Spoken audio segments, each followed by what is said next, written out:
Avtorskiy proyekt asosida 9 oy mehnat qilib, minimalizm uslubida qurgan ushbu xonadonimizni bor yo'g'i $130,000 xarid qilsangiz bo'ladi.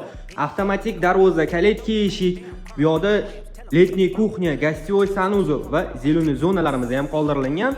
Ko'rishinglar mumkin, bruschatkani o'rniga keramogranit kafildan foydalanganmiz. Binoyimizning fasad qismiga yoqqan bo'lsa, bitta like bosib qo'yishni unutmanglar. Assalomu alaykum hammaga. Binoyimizning ichini ko'rsatib o'taman. Qisqacha kiruvishimiz mana shunaqa prixoshka, kichkinaroq hol qismi orqali. Birinchi ko'radigan xonamiz kuxnya. Hamma bo'ylarimiz rossiyskiy однотонный bo'ydan foydalanilgan. Ikkita zal qismi bo'lsa, emulsiyadan ishlatilgan. Ko'rishinglar mumkin. Birinchi qavat uchun zal qismi, bu yoqqa dekor plastlar yopishtirilgan. Birinchi qavatimizda qo'shimchasiga umumiy sanuzel qismi va bitta spalni xonamiz joylashgan. Oppoqini zinal orqali ikkinchi qavat ko'tarilganimizda kichkinaroq koridor qismimizni kutib oladi. Eshiklarni ko'rishinglar mumkin, dapatolog qilingan. Bu birinchi yotoqxonamiz, ikkinchi qavat uchun yonida bitta bolalar yotoqxonasi.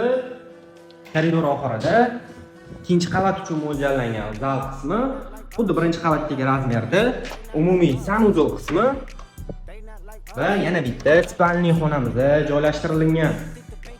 Pastda ko'rsatilgan raqamlarga aloqaga chiqsanglar, kelishtirib, yaxshi narxlarda baraka qilamiz. Bizning kanalga obuna bo'lib qo'yishni unutmanglar.